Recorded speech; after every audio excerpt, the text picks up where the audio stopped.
Alrighty, everybody. Welcome back to a brand new video. You can maybe see that the office has changed in a few places. I just moved the desk around. Really, I just wanted a little change of scenery. But today's video, however, is going to be something I haven't really done too much on the channel before. I'm going to be talking a little bit about Stellaris. Uh, I've been streaming a lot of Stellaris on my Twitch channel lately, and I figured answering the questions has been fun and all, but I feel like a lot of people would benefit more from a video format that they can go and reference. So I'm gonna be doing a little bit of an explanation about ethics and government types today, and then the next video that comes out is gonna be something centered around what specific things, like specific mechanics in a game, like unity, trade value, stuff like that, and not necessarily how they work, but what they're used for the most part. And then if these videos are somewhat well received, I can probably do a video on different playstyles that are in the game and explain a few things. I'm not the best player in the world, but I do understand the game at a decent level. So let's get into it. So, you're thinking about playing Stellaris. You like space? What about aliens? Maybe you like a little bit of politics, some espionage, cool explosions. Well, this is the beginning video for me for this lovely game of endless opportunity.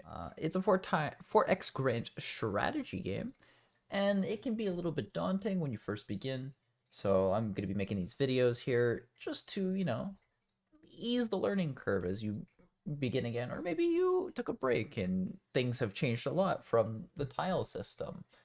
Yes, there was a tile system. I didn't play it, but there was one. I'm just not going to look at that. Whether you want to be the peaceful guardian of your galaxy and protect all the other empires, or the guy who bombs the crap out of every planet that's not his, or cracks worlds, or just destroys every civilization that's not his because he just doesn't like them. This game contains quite a lot for everybody, so let's get into it. I've played this game for a little bit, and suffice to say that I found my preferred playstyle, but when we go over these things, it'll help you figure out how you want to very much structure your empires, because you can begin playing the game with one of the many empires that actually come pre-generated.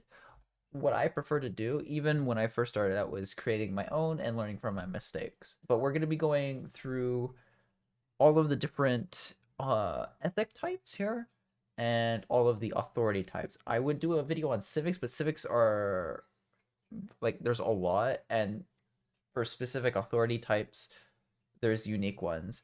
So we're not really going to go over that today. But today we're going to look at whether or not you want to play, let's say, an organic empire or a synthetic one. You could play as robots, you could play as regular aliens, regular humans, hive-minded humans, hive-minded aliens. It's really almost endless, the amount of different empires that you can do. One of the things that I do like a lot are the lithoids. They kind of rock. I'm not going to feel guilty about that joke. If you've watched my stream, I'm never going to feel guilty about that. Both ends of the spectrum do have their merits, they have their advantages, disadvantages, all that kind of stuff, and that's what we're going to be going over today. When you look at the ethics wheel, it's pretty simple and straightforward. You have the outer ring. The outer ring of the ethics are all the fanatic variants, so you get 3 points to choose your ethics at the beginning of the game. When you're creating that empire, you can choose to be a fanatic of something or a little bit of 3 different ones. The outer ring being fanatic, they are orange. Those ones are double what the blue circles are.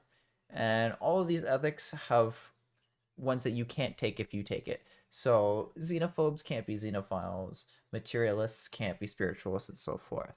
There are unique interactions from the civics from all of these different kinds of ethics, and it helps determine your authority afterwards, which we will get into later. The center button, however, the one in the middle, is for Gestalt consciousness, and that is the one that you need to play as a hive mind or a machine intelligence.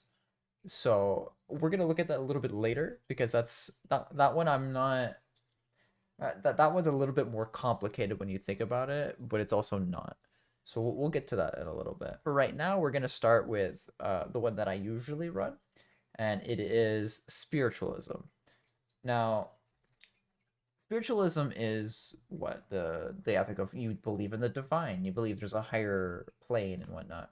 And when you look at spiritualism and you hover over it, it gives you an empire modifier. Every ethic has its own modifiers, even the Gestalt. And for spiritualism, you get an uptick of unity, but it also lowers like your edict upkeep. And edicts are the things to help give your empire a bonus that you can turn on and off. And then you also lower the edict cost as well. So spiritualism is more on the side of the unity of your people and the homogeneous amalgamation of them, right? And then obviously you have the fanatic and the regular version. The regular version is half that of the fanatic version. To the opposite of spiritualism, you have materialism, which is basically you really like research, you like robots, you like to go pew pew in a metal frame and upload your consciousness to it, and it's all things tech. You get a little bit of a bonus to your research speed, and you also get lowered robot upkeep. It's not too bad. It's genuine. You like robots, you like research, you like fighting robots, giant robots even. Materialism's for you. If you like, a little bit of a space god, chosen one, reading people's minds, spiritualism would be for you. Next up, we have the xenophiles, the people who just love aliens. So sometimes they love aliens a bit too much, but they're the people who generally want to help out the galaxy and actually, make it a better place. Now, xenophiles get a little bit of extra trade value, and normally I'd say trade value is worth it, but it's xenophiles. I don't like xenophiles. But xenophiles do get an increase to their trade value. They also get an extra envoy or two if you go with the fanatic variant. On the opposite end of that spectrum, there are the xenophobes. Now, xenophobes hate everything that they don't know about, right? They hate the alien. They hate the unknown. Why is it there? Kill it with fire. Bomb its planet until it turns into a tomb world. Yeah, that's basically it. Xenophobes do get their own bonuses, though. They get a little bit of increase to their population growth, and they also get like a lowering cost of the influence that you need to get more star systems for the star bases, right? Now, I ain't gonna say that xenophiles are terrible or xenophobes are terrible. They both have their advantages, but there is a reason why xenophobes are played a lot more in this game, and it's probably due to RP purposes. So, not my fault. Moving on. Next on the chopping block are the militarists and the pacifists. Obviously, it's pretty simple to tell which is which. Militarists here, they like to go pew pew bang bang explosion everywhere. Whereas the pacifists, peace, love, maybe some meditation, maximizing the happiness of all their citizens. That's what they're for.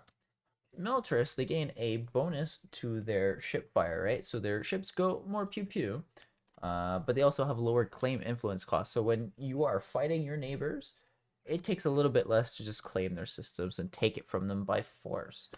However, pacifism, you get lower empire size from your population and also a nice chunk of stability across all of your empire, across all of your planets, because everybody is happy with their lives or they're just calm about it, right? Now, I ain't gonna pretend like I don't have a deep-seated hatred for pacifists. I have randomly lost wars that I've declared on them because they randomly come out with triple my fleet strength. Yeah, that's right, I said it, triple. Uh, but both sides have their interesting playthroughs, and arguably, I think pacifists are harder to pull off properly. For the final two basic ethics that are not Gestalt consciousness, we have authoritarianism and we have egalitarians. Now, authoritarians is pretty obvious. You are deciding what is right for the people. You are deciding what they do, how they live, whether they are free or they are slaves. And egalitarians, or they just decide that everybody's equal, right? Everybody has their rights. Everybody has the right to vote, live, all that kind of stuff. Authoritarians, authoritarians gain increased worker output and then also a little bit of extra influence depending on how much, if it's fanatic or not. And egalitarians, to that contrary, gets more specialist output and more faction unity gain. Factions are another thing that we can get into in another video, but I'm just laying it out here for you. Personally, I prefer going with authoritarian because I like running certain kinds of empires, certain kinds of governments and stuff like that, and it just aligns more with like my RP purposes. But egalitarians, they do have their moments. They're pretty good. But all of these ethics are the backbone or the basis of your empires. They really they're what you start off with that influences your government type, which then influences your civics. Now, the government types, there's a decent chunk of them, but they're not too difficult to really understand, right? The first one here is democratic. You have an election every 10 years. They have a mandate that you can or can't fulfill, and it'll influence the voter turnout and stuff like that. Not my favorite personally, but democracies do get a modifier to add 50% bonus resettlement chance so that your population will go where the jobs are needed or where there's housing for them. You do have to understand, though, that if you go with an authoritarian ethic, you cannot choose democracies. It's one of the lockouts that you can do. That if you choose egalitarians, you can't do certain other government types, but if you choose authoritarian, you cannot be democratic. The next step is oligarchies, which is essentially budget democracy, but it just the president's term lasts twice as long. And you can, I believe, run authoritarianism with oligarchies, but I'm not remembering. But essentially, budget democracy and their modifier increases your faction unity gain by another 15%. So you could stack egalitarianism with oligarchies and just get a lot of faction influence, let's say. The next up is dictatorships. If you are any form of egalitarian, you ain't going to be able to choose this. It is an authoritarian type empire. Essentially, you got the one guy who rules till he dies, and then you get an election. The modifier for this empire is like 10% off your empire size effect, and it's not the worst thing in the world, but it's better for RP purposes, in my opinion. And now we're coming to Imperial. Imperial is the lineage of kings and queens, the people who are destined to rule, and they rule with an iron fist. This is a purely authoritarian empire. You cannot be any form of egalitarian. It will not work. That being said, imperial empires, I do enjoy a little bit. They usually have a little bit of an ego, a right to rule kind of effect, right? Their modifier is adding +1 to your maximum influence gain from your projected power. How strong you are, how other empires can perceive how strong you are, and stuff like that. But it's not too bad. For my favorite government type, the one that I run most games when I'm not on stream, is Megacorp. Now, Megacorp is essentially all of the businesses took control of your planet, and your empire only exists to make money. We like money. We like trade value. We like all of it. And it's great. It's wonderful. We love it. Now, corporate authorities are essentially oligarchies with the intention of making money. That's basically it. But they do get an interesting playstyle, which is creating branch offices on other people's planets and getting their people to work jobs for you, right? Their extra modifier, though, is a little bit of extra unity, but you have a bigger penalty to your size modifier. So things will take longer to research, or it takes more resources to do certain edicts and stuff like that. It's not too bad, but it's not too great if you look at it. It's just fun to play.